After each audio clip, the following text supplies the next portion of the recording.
네, 6월입니다. 6월은 한국 근현대사에 꽤 굵직굵직한 일이 많은 달이죠. 알긴 알지만 제대로는 몰랐던 우리 역사 속의 6월, 이분과 함께 공부를 해보도록 하죠. MBC 라디오 타박타박 세계사의 진행자이자 이걸 어떻게 1페이지? 네. 네, 1페이지, 한 페이지 아니죠? 네. 네. 1페이지 한국사 365의 저자이신 심용환 작가 제 옆에 나와 계십니다. 어서 오세요. 네, 안녕하세요. 네, 저희들이 잊을만 하면 한 번씩 보는 것 같아요. 필요할 때마다 부르는 것 같죠? 네, 중요한 순간에 저희가 이 작가님을 네. 모시고 있는데 요즘 뭐 저도 책을 선물로 받았습니다만 와, 어떻게 책도 쓰시고 강연도 하시고 네. 바쁜 나날이셨을 것 같아요. 어떻습니까? 바쁜 나날이긴 한데 네. 코로나19를 통해서 아, 제가 깨달았죠. 사람이 모이는 곳에서 내가 돈을 버는구나. 그게 무슨 얘기냐면 확실하게. 시간이 많아졌어요. 그래서 맘 네. 먹고 이참에 좀 한번 좋은 컨셉 그동안 이제 계속 노력하다 보니까 이 여러 새로운 생각들이 쌓여서 음, 그냥 한국에 관한 거의 모든 거 한번 음. 좀 다 담아보자 해서 새롭게 한번 또 책을 써봤습니다. 이 책을 얼마나 집필하신 거예요, 그러면?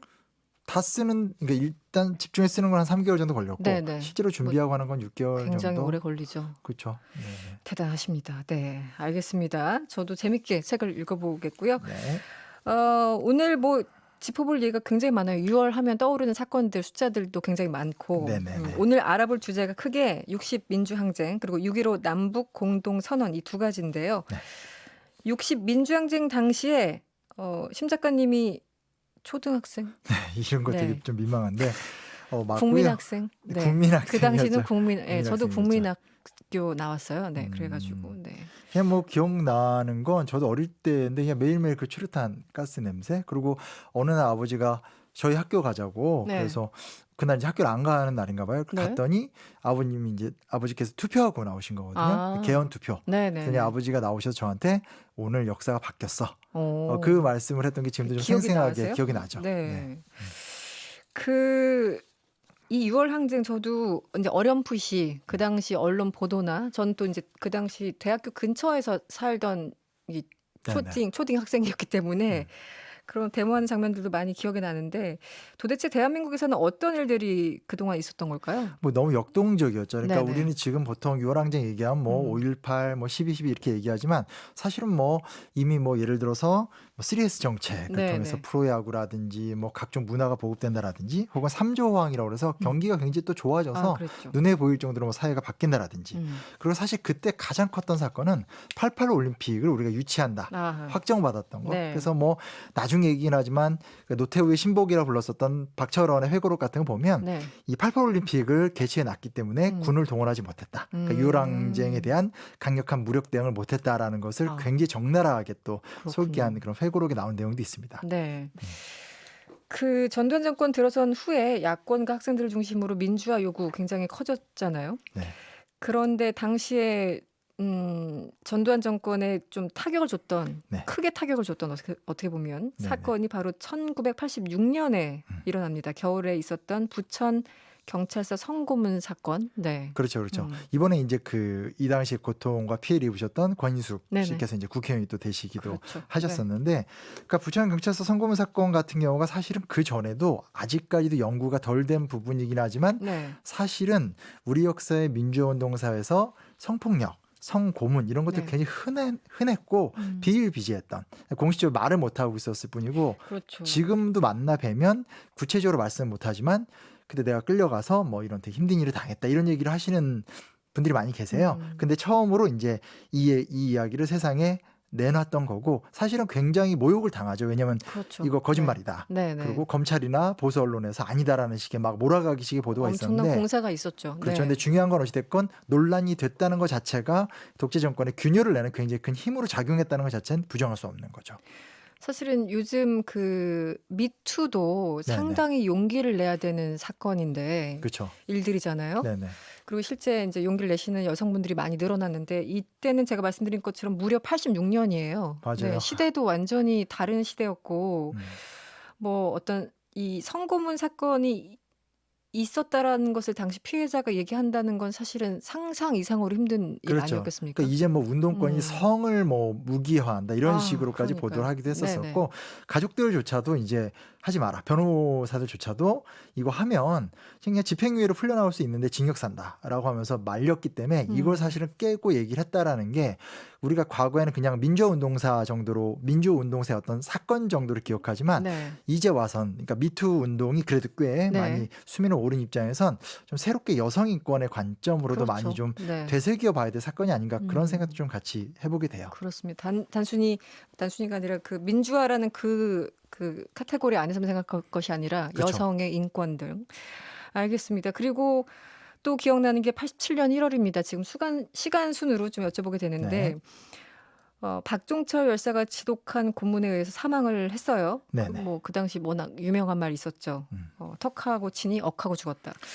이 말 안 되는 변명의 세간을 뒤흔든 그 사건들. 네. 그렇죠. 이게 사실 운명적인 건데 83년, 84년 들어가면서 더 이상 이제 전두환 정권에서 억압 정책만으로 안 된다라는 생각을 하게 됐고 이제 84년 이후부터는 학생회가 부활되고 대학교 내 이제 학생회가 만들어지니까 네네. 속된 말로 이제 데모가 엄청나게 이제 일어나게 되니 네. 이 데모를 어떻게 진압할 것인가가 이제 전두환 정권의 과제였고 그 과정 중에 이제 박종철 군을 체포했고 네. 지금은 이제 인권기념관으로 재단장이 된 그렇죠. 남영동 네. 대공분실로 끌고 가서 말할 수 없는 고문, 정말 입에 담기 힘든 그런 네, 과정 속에 네. 결국 이제 죽게 되는 그런 사건이 세간에 알려진 거죠. 알려졌죠. 그 알려졌다는 게 뭐 얼마 전에 영화 1987에서도 보도가 네네. 됐지만 알려졌다는 것 자체가 굉장히 큰 힘이 되면서 이제 부천 성고문 사건, 박정철 고문 치사 사건이 연결되면서 이제 이게 굉장히 큰 사회적 동력, 민주화의 동력으로 이제 힘이 됐다라 볼 수가 있겠죠. 그럼에도 불구하고 이렇게 민주화에 대한 요구 전 국민 이건 뭐 단지 학생들만이 아니라 전 국민의 어떤 요구가 있었는데 그럼에도 불구하고 이 전두환 세력들은 또 반발했잖아요. 그쵸, 그쵸. 87년 4월이었죠. 호원 네네. 조치 기억이 납니다. 네. 이게 좀 전략적이었던 것 같아요. 그러니까 실제로 5.18, 80년 5.18 광주 민주화 운동을 너무나 가혹하게 짓밟았고 네. 그래서 지금은 많이 잊혀진 이야기지만 5월 운동이라 그래서 네네. 매해 5월이 되면 더 제야 운동권 시민들이 뭉쳐서 항의를 했거든요. 시위를 했기 때문에 아마 전두환 대통령 입장에서는 이 5월 운동 일어나기 전에 그러니까 데모가 기승을 부리기 전에 선제 조치를 하면 되겠다라고 생각을 하면서 4월 13일 날 이 이야기를 했는데 네. 안타깝게도 4.13 호원 조치를 통해서 네. 일반 국민들조차도 우리를 뭘로 보냐 더 불을 지피는 확 지피고 네. 그러다가 조금 있으니까 5월이 되니까 5월에 어떤 그 해왔던 동력이 있으니까 5월의 광주를 기억하자라고 하면서 뭉치게 되고 바로 87년 5월 달에 광주 7주기 기념으로 해서 이제 그 박종철 그 의문사 네. 진상 폭로가 이루어지게 되면서 소위 말하는 박종철 군의 죽음과 5.18 광주 민주화운동 힘이 섞여서 이제 힘으로 분출이 돼버리면서 사실 민주화로 나가는 길이 됐기 때문에 이거는 뭐 아주 쉽게 얘기하면 정말 자충수를 둔 거고 스스로. 그 네. 자충수가 역사의 물꼬를 이렇게 여는 데 있어서 참 좋은 도구가 또 되기도 했었던 그런 시절의 이야기들인 거죠.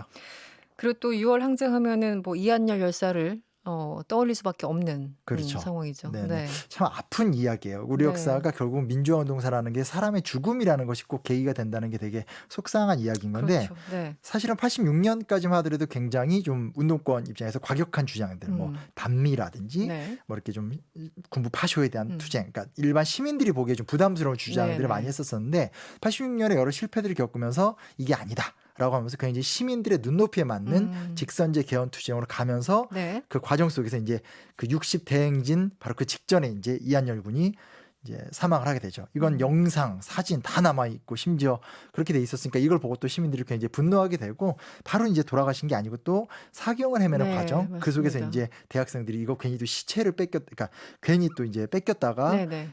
또 의문사나 이렇게 조작이 될 것 같다고 하면서 저항을 하면서 더더더 그 참 개인사로 너무 안타까운 이야기인데 네네. 한국의 민주화 여정에선 정말 어마어마한 마지막 그 큰 사건으로 기능을 했던 거죠. 당시 이제 기억이 납니다. 그 학생들뿐만 아니라 소위 말하는 뭐 넥타이 부대 뭐 등등 뭐 중산층이 움직이기 시작했다. 그리고 뭐 그 버스 승용차들 이렇게 지나가면서 경적 울리기 뭐 맞습니다. 동참해주고 이런 장면들이 있었잖아요. 네, 시간대가 되면 같이 이제 항의 의미로 이제 같이 빵 소리를 내고 그래서 네. 인류 역사상 유일하게 경적 금지령을 내렸던 나라가 우리나라이기도 합니다. 경적 금지령. 네. 이게 세계 최초였습니까, 당시에? 네, 없습니다. 아예 미래가 없는. 알겠습니다. 얘기가 지금 계속 진행되고 있는데요. 저희 잠시 광고 듣고 심용환 작가와 함께 6월의 역사 짚어보도록 하겠습니다. 네, 역사로 보는 6월 심용환 작가와 함께하고 있습니다. 조금 전까지 이제 80년대 민주화 운동에 대해서 얘기를 좀 해봤는데요. 네. 또 오늘 공부할 주제가 또 하나 있습니다. 굉장히 역사적인 사건이죠. 바로 6.15 남북 공동선언. 네, 올해가 벌써 20주년이에요. 지금 무슨 스피드 퀴즈 하는 느낌이고요. 정신이 없네요. 네네. 그렇죠. 20주년이고 사실은 최근에 남북관계가 참 뜻대로 안 풀리는 걸 경험하니까 되게 속상하기도 하고 네.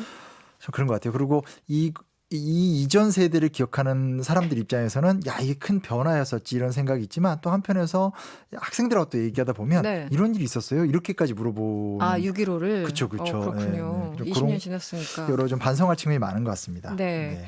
당시 기억이 납니다. 저는 그때 어디서 아르바이트를 하고 있었는데요. 네.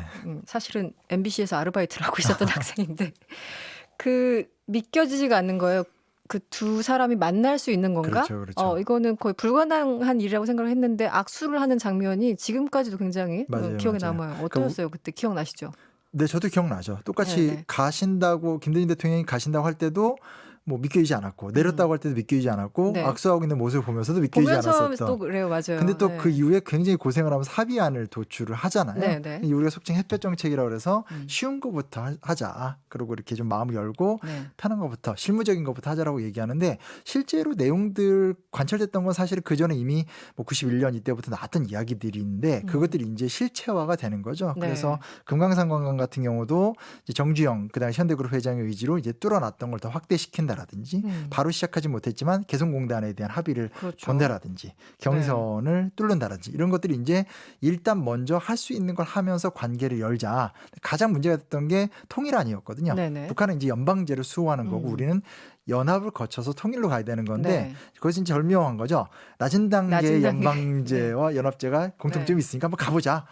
그러면서 이제 김대중 대통령이 이제 회고하실 때 한 4시간 정도 대화를 나눌 적에 네. 김정일 위원장과 할 적에 정말 한계를 한 4번 정도 느꼈다. 근데 그거를 넘어서 이제 합의를 봤다라고 얘기하게 되는 건데 어쨌든 이때 경험이 있었기 때문에 우리가 이제 어떤 남북의 대화의 길, 협력의 길에 대한 롤 모델이 만들어진 거니까 굉장히 좀 중요한 사건이라 할 수 있겠죠. 물꼬를. 그래서 사실은 뭐 작년 재작년 뭐 싱가포르에서도 이제 북미회담이 있었고 문재인 대통령과 김정은 위원장 만나서 여러 가지 뭔가 좀 흐름이 이제 다시 또 끊겼다가 유지되나 싶었는데 지금 또 너무 냉랭해요. 맞아요, 김여정이 갑자기 막 살벌하게 등장하고 맞아요. 어떻게 보십니까? 지금 20년 글쎄요. 됐는데. 근데 이제 북한 학자 좀 더 정통한 분들하고 얘기를 많이 나눠봐도 그렇고 뭐가 네. 있냐면 이런 게 있어요. 그러니까 우리의 기성세대들은 강렬한 반공의식도 있지만 강렬한 통일의식을 갖고 있거든요. 그렇죠. 네, 근데 이제 네. 10대 친구들하고 만나서 이렇게 물어보면 통일 바라는 사람 이러면 한 명도 손 안 들어요.